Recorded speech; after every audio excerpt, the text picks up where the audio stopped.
नमस्कार, मैं चंद्रशेखर वर्मा आज आपके सामने एक थ्योरी लेके आया हूँ एंटरप्रेन्योरशिप की। एंटरप्रेन्योरशिप के बारे में हम प्रैक्टिकली बहुत कुछ जानते हैं और हर वो इंसान जो या तो नौकरी करता है या कोई बिजनेस करता है जिसकी उम्र 18-19 साल से ऊपर है, उसको एंटरप्रेन्योरशिप के बारे में थोड़ा बहुत प्रैक्टिकल नॉलेज होती है कि बिजनेस कैसे किए जाते हैं, बिजनेस कैसे शुरू किए जाते हैं, चाहे वो ठेले वाला हो या वो बहुत बड़ी कंपनी का मालिक हो।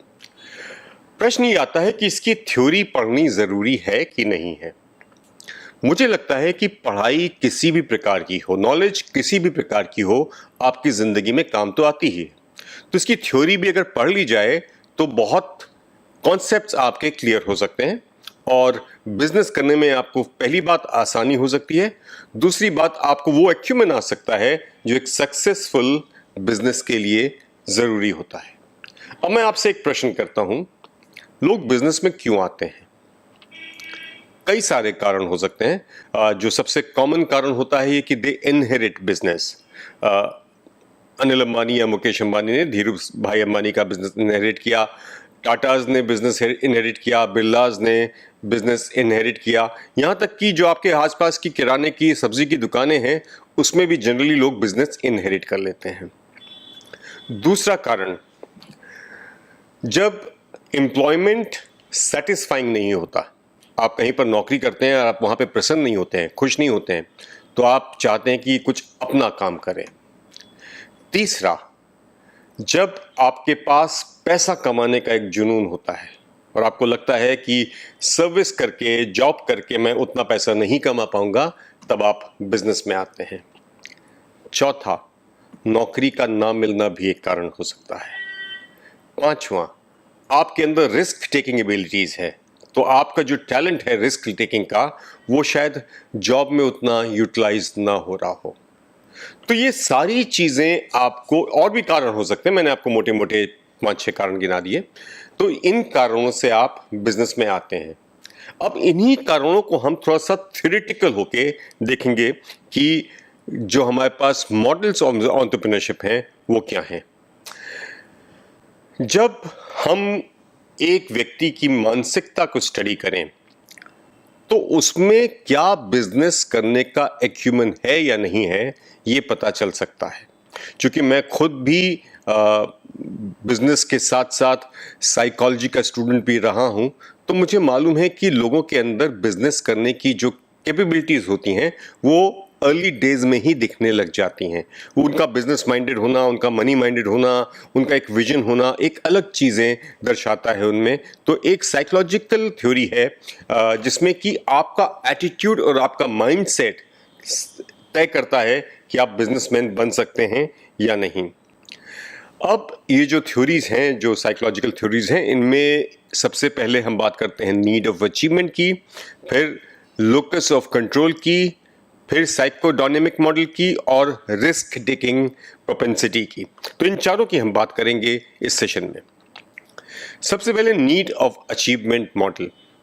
आमतौर पे माना गया है कि ये जो नीड ऑफ अचीवमेंट होती है, ये सारी नीड्स में सबसे बड़ी और ग्रैंड होती है।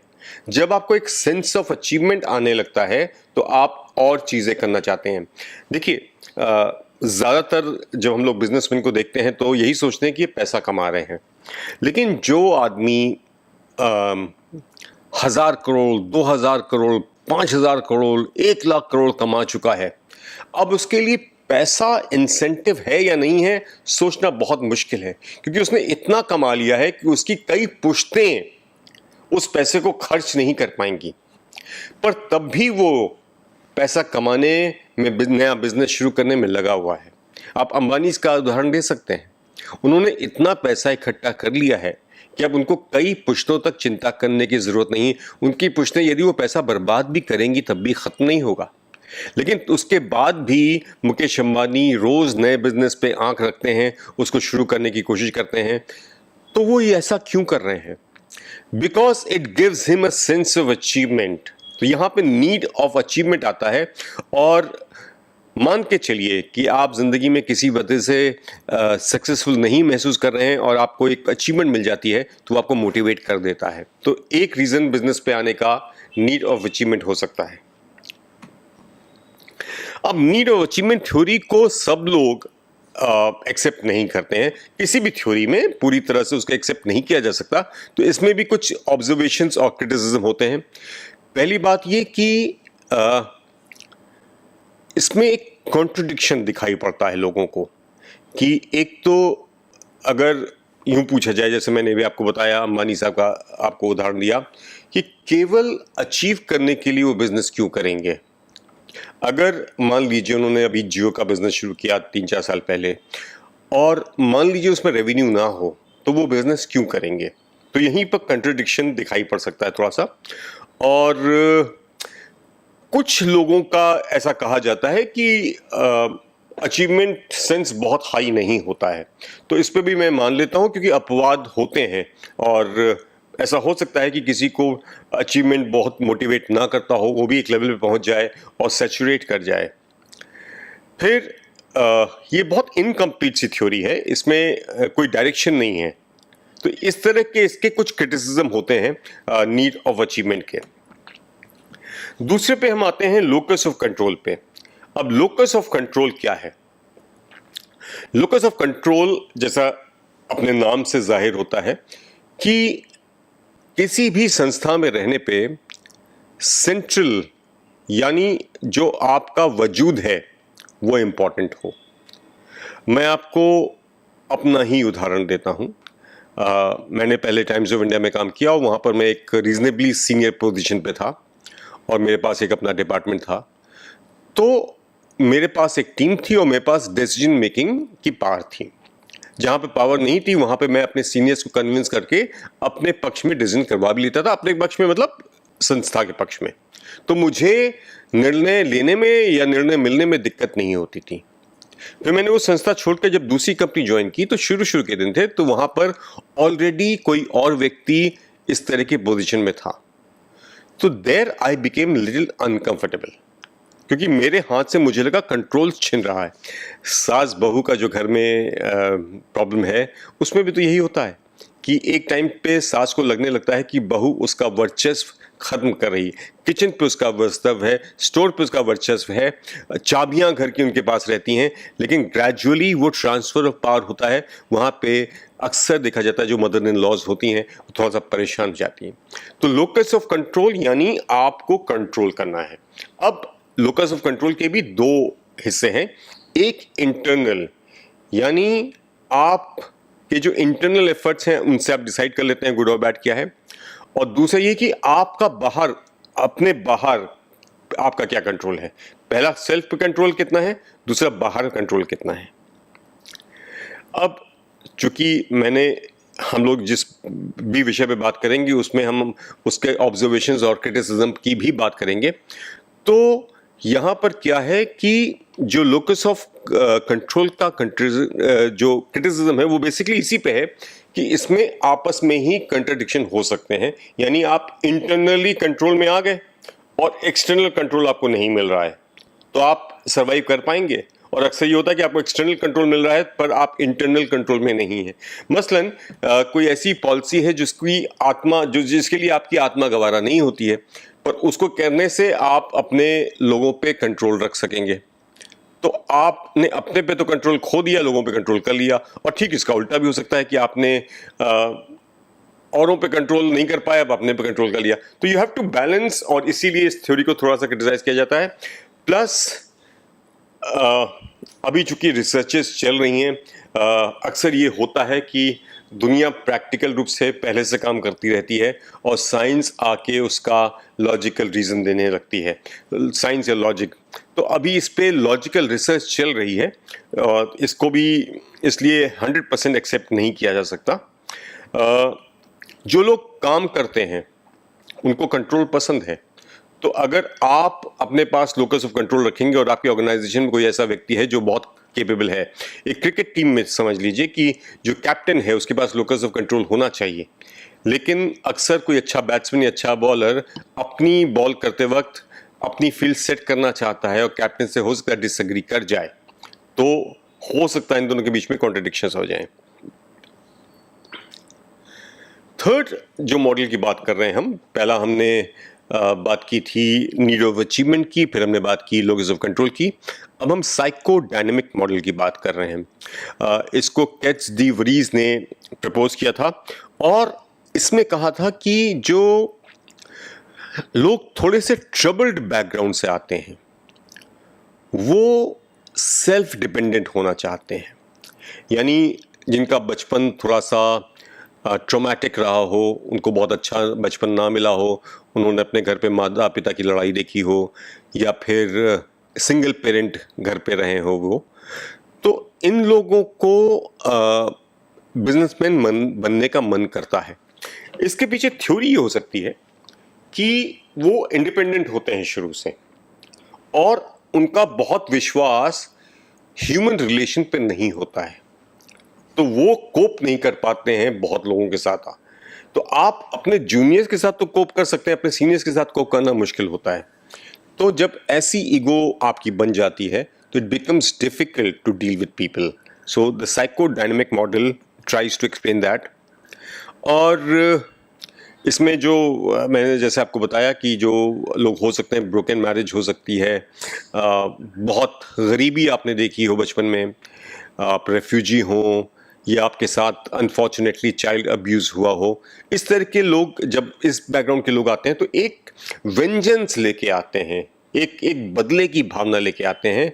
और चूंकि नौकरी में आपके पास बहुत लिमिटेशंस हैं तो आप बहुत कुछ नहीं कर सकते जो आप करना चाहते हैं, तो वो बिजनेसमैन बन के उस वेंजेंस को प्रूव करना चाहते हैं। ऐसे केसेस बहुत सारे हैं जो मैंने देखे हैं। अब इसमें भी ऑब्जर्वेशन और क्रिटिसिज्म होता है। ऑब्जर्वेशन यही है कि ये जो थ्योरी है ये एक लिमिटेड एस्पेक्ट से बात करती है। ज़रूरी नहीं कि हर सक्सेसफुल बिजनेसमैन ट्रबल्ड बैकग्राउंड से आया हो, और ये भी ज़रूरी नहीं कि हर ट्रबल्ड बच्चा जो है वो अच्छा बिजनेसमैन बन जाए। तो वहाँ पर थ्योरी जो है वो क्रैक हो जाती है। इसके बाद हम बात करते हैं कि आपके अंदर जो रिस्क टेकिंग एबिलिटीज़ हैं वो क्या हैं। देखिए, मैं हमेशा कहता हूँ कि बिजनेस तभी आप सक्सेसफुली कर सकते हैं जब आपके अंदर रिस्क लेने का मादा हो।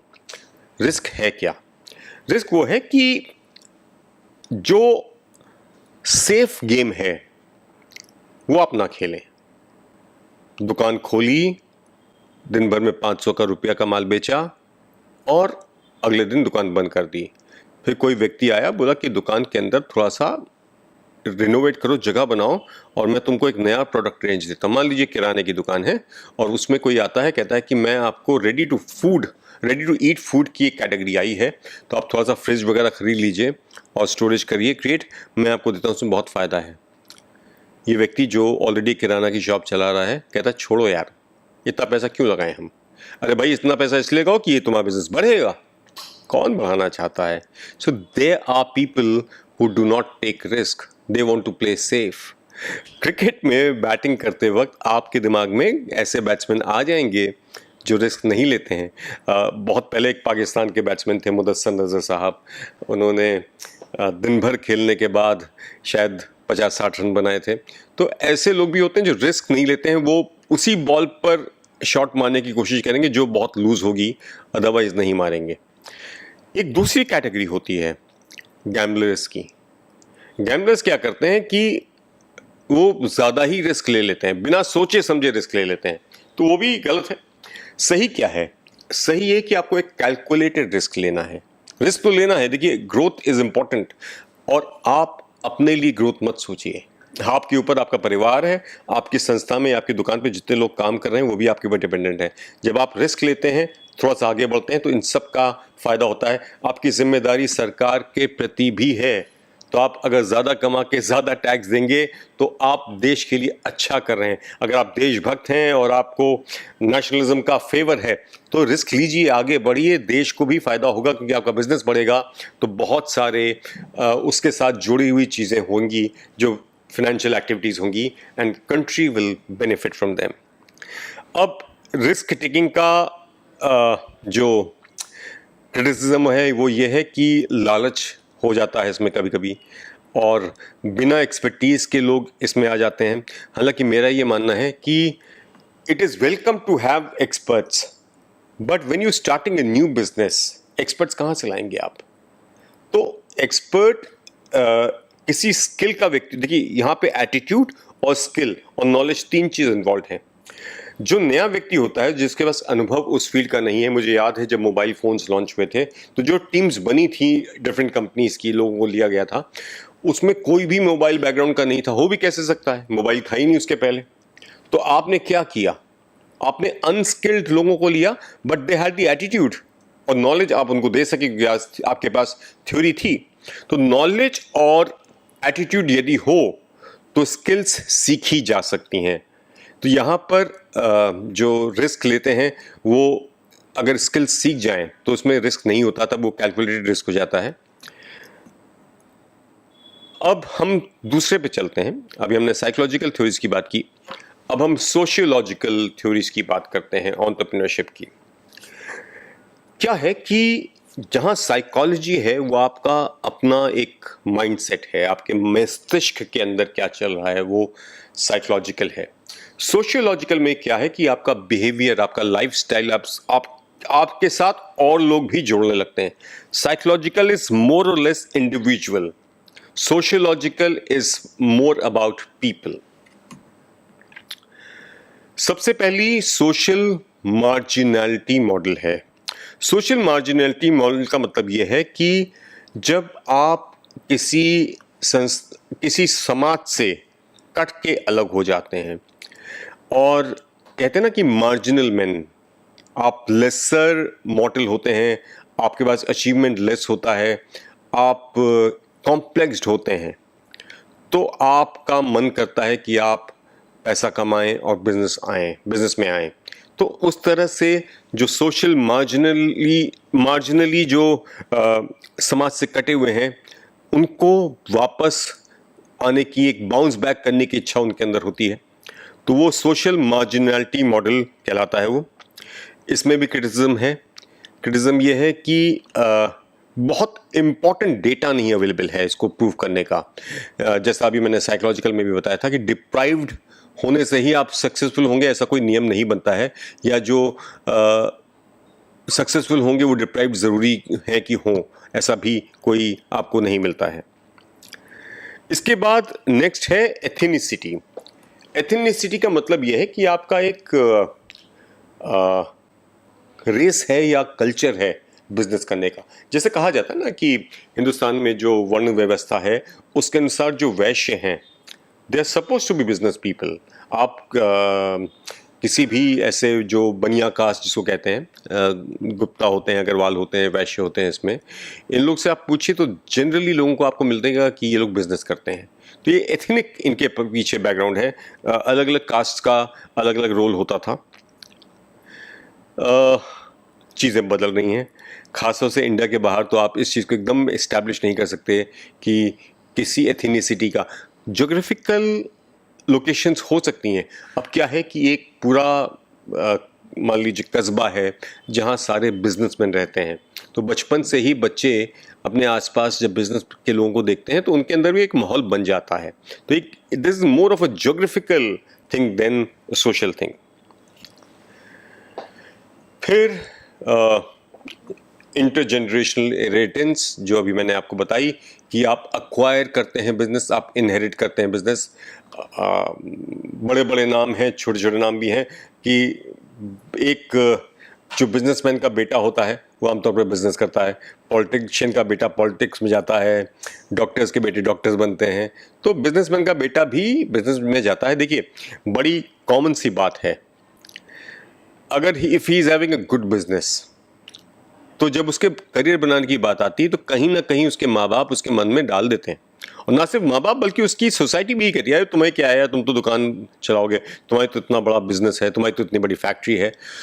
तो जब वो पढ़ रहा भी होता है तब भी उसके मन में एक चीज़ क्लियर होती है कि मुझे तो बिजनेस करना है। तो वो बहुत ज़्यादा पढ़ाई लिखाई पे भी अक्सर लोग ध्यान नहीं देते हैं, और एक जो मिनिमम क्वालिफिकेशन चाहिए होती है ग्रेजुएशन की, वो करने के बाद अपने बिजनेस में आ जाते हैं। कुछ लोग और जल्दी भी आ जाते हैं। हाँ, ये भी है कि कुछ लोग MBA करके आते हैं और अपने बिजनेस को नए आयाम देने की कोशिश करते हैं। तो ये सारी चीज़ें संभव है, but the basic social point here is that you inherit business. Observations ये हैं कि अब देखा जा रहा है कि पहले क्या होता था कि एक आदमी के 4-5 लड़के होते थे तो उसमें 2-3 बाहर चले जाते थे और 1 या 2 बिजनेस में रह जाते थे। ऐसा हर घर में नहीं होता था कि हर व्यक्ति का हर पुत्र बिजनेस में आ जाए। अब क्या है कि चूंकि 2 ही बच्चे हैं और अगर उनमें से एक बेटी है या उनमें से एक बेटा है जो बिजनेस नहीं करना चाहते हैं तो वो अलग हो सकते हैं। तो ये ऑब्जर्वेशन हो सकता है कि ज़रूरी नहीं है कि इनहेरिट किया ही जाए। फिर यहाँ पर एक और फॉर्म आता है कि स्मॉल फर्म्स को आप रोल मॉडल की तरह देख लेते हैं। आप अपने आसपास होने वाले छोटे बिजनेस को एक रोल मॉडल करके आप बिजनेस शुरू करना चाहते हैं। आपकी निगाह में कोई ऐसी नई एक्साइटिंग चीज़ आती है जो कि आपका मित्र या आपका पड़ोसी कर रहा है या आपको कोई जानने वाला कर रहा है, तो वो भी आपको सोशलॉजिकली थोड़ा सा मूव करती है towards business. Social development model. अब क्या है कि आप अपने जिंदगी में क्या क्या चाहते हैं। आप अपना सामाजिक विकास चाहते हैं। आप चाहते हैं कि आप संपन्न और प्रसिद्ध लोगों के बीच में मिले जुलें, आपकी एक सोशल स्टेटस हो समाज में।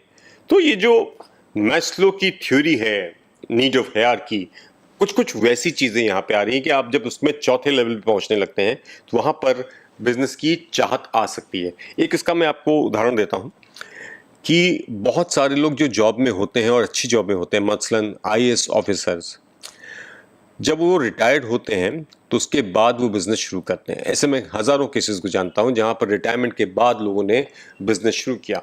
तो क्या वहाँ पर ज़रूरत थी? क्योंकि वो अपना सोशल डेवलपमेंट चाहते थे। वो जानते थे कि अब उनको तनख्वाह आधी मिलनी है, वो सुख सुविधाएं अब नहीं मिलेंगी। सो दे जॉइन और दे स्टार्ट अ बिजनेस। इसको टेस्ट नहीं किया जा सकता।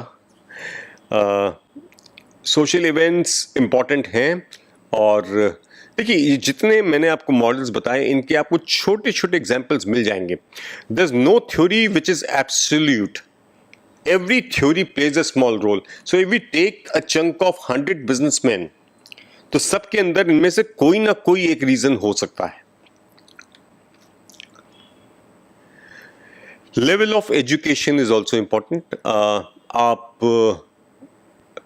हालांकि देखिए इसका भी अभी जब क्रिटिसिज्म आएगा तो ये बात होगी कि धीरू भाई अंबानी कितना पढ़े थे या बिल गेट्स कितना पढ़े थे या स्टीव जॉब्स कितना पढ़े थे। तो अक्सर ये देखा गया है कि लेवल ऑफ एजुकेशन आपको थोड़ा सा नॉलेजेबल बना देती है और जब आप नॉलेजेबल बन जाते हैं तो आप बिजनेस शुरू कर सकते हैं। आपने अपने कोर्स करिकुलम के दौरान कोई केस स्टडी पढ़ी। अभी एक मेरे मित्र ने किशोर बियानी साहब के बारे में पढ़ा जो बिग बाजार के मालिक हैं और अब उसका एकदम मन है कि वो बिजनेस शुरू करना चाहता है उसी लेवल का। तो आप जब पढ़ते हैं तो उसका फायदा तो निश्चित होता है, लेकिन फिर मैं ये कहूँगा कि कोई नियम नहीं है कि अगर आप पढ़े लिखे नहीं हैं तो आपसे बिजनेस नहीं होगा। ऐसा नहीं कहना चाहिए। Entrepreneurship education, now this is a very important point. Of late क्या हो रहा है कि जो हमारी नई जनरेशन आ रही है, without being critical of them, उनको हमारी जनरेशन ने थोड़ा सा कंफ्यूज किया है। हमने क्या किया कि एक व्यक्ति की थाली में 2 रोटी, 1 सब्जी, 1 दाल और थोड़ा सा चटनी, अचार, सलाद रखा है। वो प्रेम से उसको खा लेगा, भूख लगी होगी तो।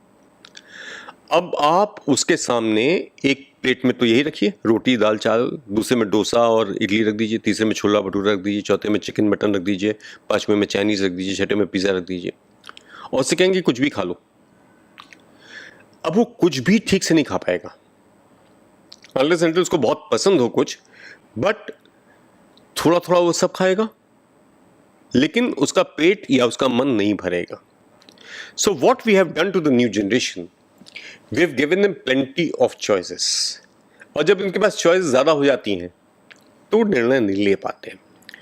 अब ये एंटरप्रेन्योरशिप के एजुकेशन की बात आज की तारीख में कोई नहीं करता।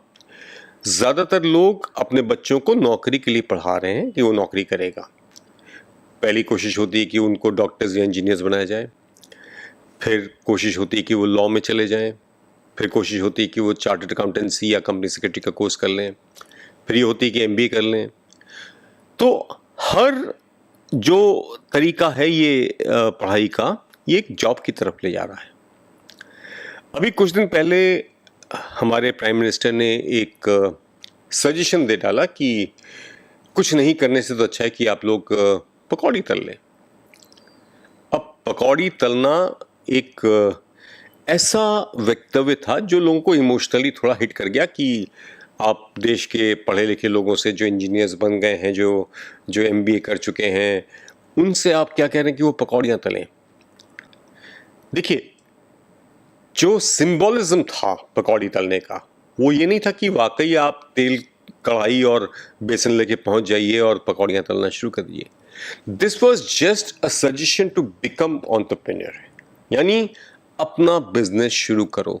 और मैं आपको यदि ये फैक्ट दूं कि देश में कम से कम 1,00,000-1,50,000 पकौड़ी वाले ऐसे होंगे जो लाख रुपया रोज कमाते हैं। तो पकौड़ी तलना अफसरी करे, अच्छी बात है।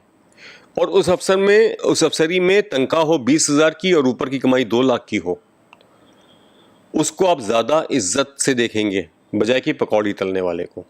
तो this mindset has to change. अगर लड़का कुछ रिश्ता आता है तो सबको मालूम है कि IAS को इतना दहेज मिलेगा, इंजीनियर को इतना दहेज मिलेगा, PCS को इतना दहेज मिलेगा। और जैसे ही आप कहेंगे बिजनेसमैन हैं, जो लड़की के माँ बाप होते हैं वो थोड़ा सा पीछे हट जाते हैं, उनको लगता है बड़ा ये तो रिस्की काम है। अब आप सोचिए कि अंबानी जैसे या अडानी जैसे या बिरला जैसे या टाटा जैसे बिजनेसमैन हैं, उनके आगे तो IAS भी आगे पीछे घूमता है। तो ये बहुत इंपॉर्टेंट है कि हम एंटरप्रेन्योरशिप को की एजुकेशन के थ्रू लोगों को मोटिवेट करें और एंटरप्रेन्योर बनाएं।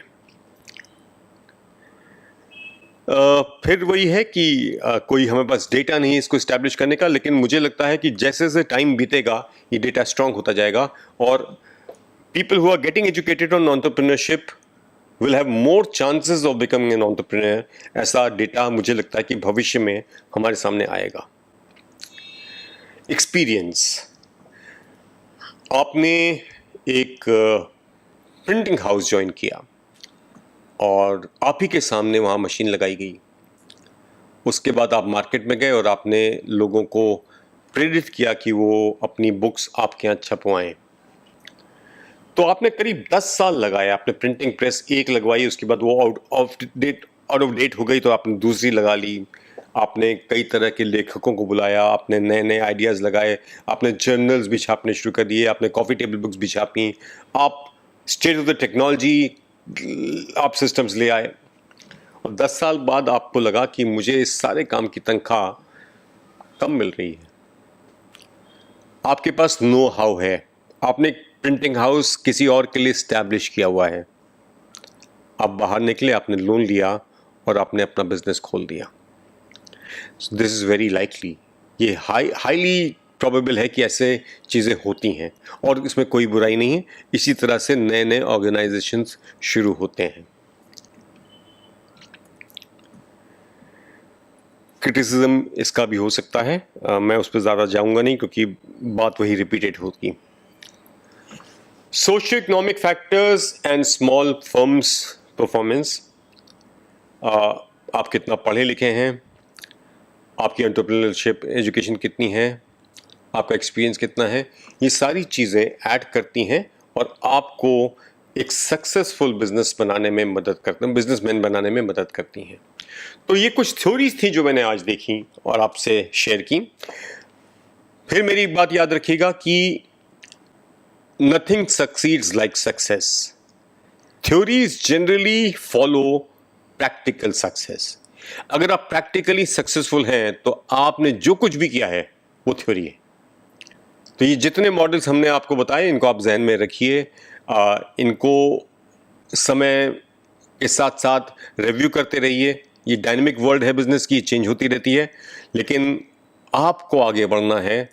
और मेरा उद्देश्य सिर्फ इतना था कि यदि मेरी बातें सुनकर आपका 1% भी कुछ इम्प्रूवमेंट कहीं होता है तो ये लेक्चर सफल हो जाता है। मैं चंद्रशेखर वर्मा अब साइन ऑफ करता हूँ। मुझे सुनने के लिए बहुत बहुत धन्यवाद।